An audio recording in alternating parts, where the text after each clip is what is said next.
Hi, so this video is about one of my favorite fruits and just a little bit of nutritional information about pawpaws and just some background stuff because right now it's being harvested and available in many parts of America, even in northern areas and even up into Canada. It's been naturalized there. It might actually be native to some parts of southern Canada too, but it grows along the lakes and along kind of near the shore, close to the shore, in relatively milder areas of Canada.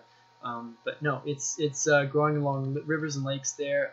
It doesn't quite grow so well where I am, but I'll get more on this. But let me just show you my newest family member because Lori, you had advised CBD oil for my other standard poodle. It seems to be helping the joints on her. I was using the glucosamine chondroitin, but I know it doesn't work for everybody, but it seems to be working for my dog. But anyway, I've got another dog who wasn't fed properly.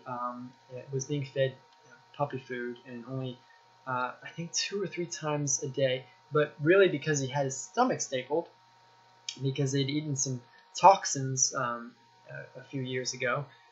So he can't take in a lot at one time. He has some digestive limitations, and so I'm just giving him small meals more frequently.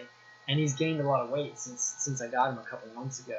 But he's really passive, and right now he's quiet and calm. He's really gentle. But you gotta look up for the camera. His name's Chance, right, Chance? He's beautiful and really gentle.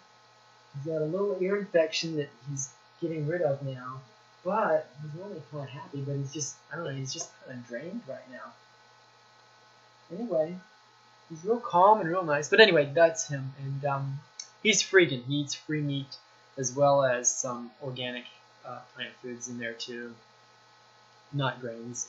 But he's, like I said, he's gaining weight, and anyway, so back to the pawpaw. So a nutrient that I started watching after taking Lori's the first nutrition course I took with her. I forget the name of the nutrition course, but we did a chronometer evaluation and analyzed our diet over a three-day period, and it was a little bit enlightening for me because I had didn't anticipate that I would be kind of consistently low in my calcium intake because I'd heard that fruit has moderate levels of calcium, and maybe it does compared to whatever it is they were comparing it to, but it turns out my fruit-heavy diet didn't contain much calcium in it, and so I've kind of been since then seeking foods that are higher in calcium. Like I found when I was looking at my readings that I was getting a little bit of a bump in my calcium with when I went heavy on the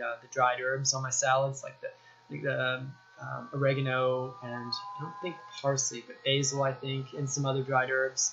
Anyway, there were several in the Italian seasoning I was using. Those were kind of heavy in iron, or calcium rather, maybe iron too, but calcium for sure. But there's only so much you're going to use dried herbs for me. And so I was looking more. I started looking at other options in my diet to raise the calcium. And I wondered, well, how are the closest relatives getting their calcium, like the chimps, bonobos, and orangutans, and gorillas? They're all eating figs, and figs are relatively high in calcium, higher than most fruits. I don't know if I found any fruits that are higher. I'm sure there are, but that would solve a problem for them. And they're also relatively high in iron. But so there are over about 700 different species of figs, not all native to where these other hominidae live, but in their natural habitats. The chimpanzees, at least, they do, according to Richard Wrangham, they do obtain figs year-round. Out of the many species that are available in their natural habitats, the figs can produce. Many of the species can produce figs throughout the year, which I thought was interesting. I know at a lot of times I'd seen chimps eating them from like I know National Geographic videos. They were often eating figs, and it turns out it is their staple food, and probably half their diet is figs. So anyway, they're getting their calcium. Where do I get mine? Well, I started eating more figs. I planted a fig tree, and it turns out this pawpaw is high in calcium. It's also high in iron. It's relatively high in fat and protein and relatively lower in carbohydrates compared to a banana, which is a fruit that it's often compared to. It has a similar nutritional profile, except it's also higher in zinc, copper. A lot of the nutrients that fruit is generally low in, pawpaws are generally high in these nutrients. So it supplements a plant-based diet wonderfully. So I think it kind of goes under the radar for most people who are not eating plant-based diets. But if you are eating a plant-based diet, you really kind of lean on not just this, but other things. And I'm not giving nutritional advice, but I found it really interesting that how wonderfully it kind of supplements. Like, there's this list here. I'm just going to flash it on the screen here, and it compares. If you go down the list, you can see what I'm talking about. I'm going to switch my screen over. And if we go from this chart, we see that even though it has lower calories, if we look, and this is in grams, it's not percentage, we see that it has more protein than when you're comparing banana, apple, and orange. I mean, you add these all together, the protein in a banana and an apple and orange, and you get the amount in pawpaw. And fat as well, much higher fat in the pawpaw, and lower in the carbohydrates compared to banana anyway. Otherwise, pretty similar profile to bananas, and it's kind of rubricated where the higher amounts compared to the other three, but like half of the high amounts of nutrients, the highest amounts of nutrients out of these four are within pawpaw. Part of this is because you've got your essential amino acids. If you just look at protein in general, it's higher in most amino acids, and it's higher in overall protein compared to these other fruits. Here, look at the copper and zinc. I know that's not high compared to like red meat or anything, but it's much higher. Look at your iron there. More than 7 times. That's like more than 21. It's more than 21 times higher than, say, banana, and even more. It's probably like 38, 39 times higher than apple as far as your iron content, and exponentially higher than orange. But and then the calcium, 6.5 times more calcium than banana. So there you go. That's that. And what I have here is, this is the Pennsylvania Golden variety. And what I'll do is I'll take the seeds, and I'll clean them and put them in a little napkin. And people that are living above Florida can do this because it grows better where you are. I'm at the border where it grows, so I have to kind of baby it to get fruit out of it. And I've had one growing nearby that fruited recently. We've also got some other varieties of species in the Assimina genus. So the Assimina genus, this is Assimina triloba, that's the species.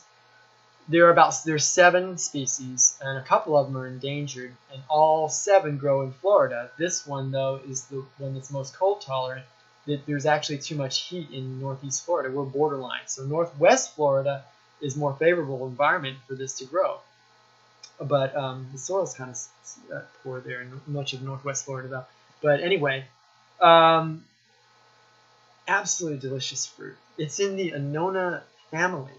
The Annona family includes sweet sop, sour sop, custard apple, cherimoya, and other fruits that, like, fruit connoisseurs would say are among the tastiest fruits in the world. So you owe it to yourself to try these fruits. Yeah, like a rich mango mousse or custard, mango banana, ripe banana though custard, and you'll see. I'll just tear into it right now. I ordered this stuff online. It's right now. It's available. There it is, creamy and rich, nice golden, rich yellow color to it. The seeds, not as concentrated seeds as wild. So before I got these this season, I'd only ever had wild pawpaw, which wouldn't typically get this large. I mean, it could at the most, but cultivated varieties will get even larger than this. But like I said, large fruit to seed ratio because it is cultivated. And I looked up this vendor online that's selling them. I got like 6 or 7 different varieties, and I looked up the cultivars online, the top 15 cultivars as far as flavor, the most popular. Not that it's a really popular fruit. You won't find it in grocery stores because the shelf life is so short, but or for whatever reason. But yeah, all the species that I was getting, or the varieties that I was getting, are in the top 15 cultivars. So this is the Pennsylvania Golden variety. And then what I showed you was seeds from the Overlease variant. Those will be put into the fridge in moist soil in Ziploc bags for 90 to 120 days, and then some of those will sprout and I'll plant them around. I've got some wild ones growing now, and that'll help my pollination chances for those. But yeah, what else can I say about this this fruit? The taste is beautiful. So there's the evidence of the polyphenols content. There's a few notable polyphenols, including one called P-coumaroyl acid. That's a polyphenol that's easily absorbed in the upper gastrointestinal tract and excreted in urine, and many antioxidant activity associated with it, as well as protocatechuic acid.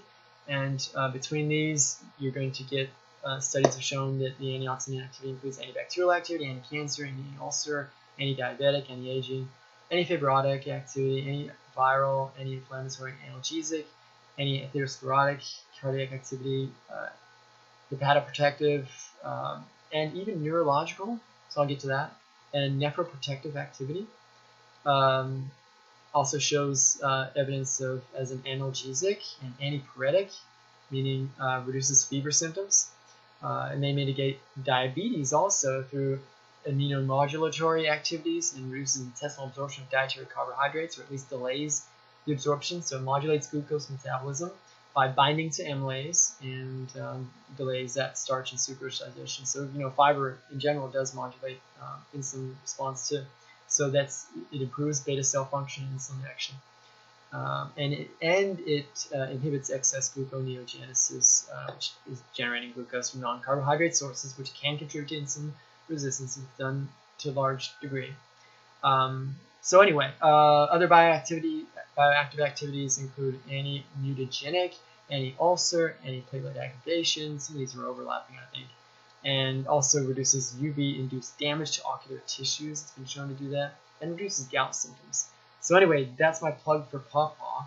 But the neurological activity. So it's anxiolytic, which is interesting to me. So a fruit that reduces anxiety.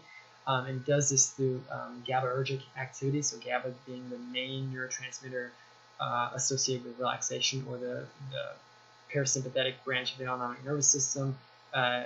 GABA is the neurotransmitter in mammals that is associated with, it does reduce neuronal excitation that could come about through extreme trauma or a head injury or seizure activity. Could cause neuronal excitation. So this has been shown to increase GABA activity or relaxation. So I thought that was interesting. And I've compared it with bananas, and what more can I say about it? I mentioned it's relatively high in iron, calcium, fat, protein, and other minerals too that you don't typically find. I mentioned it grows in Canada, so get on this. People that are living in cold weather that want some really rich tropical flavored fruit like this. If you don't live in the United States, probably you've never tried it, and probably statistically you never will, but it doesn't have to be the case. I encourage anybody to try it. Just for the flavors, if nothing else. Yeah. So anyway, thanks for watching. I hope it's informative. And anyway, hope you like it if you try it. Bye.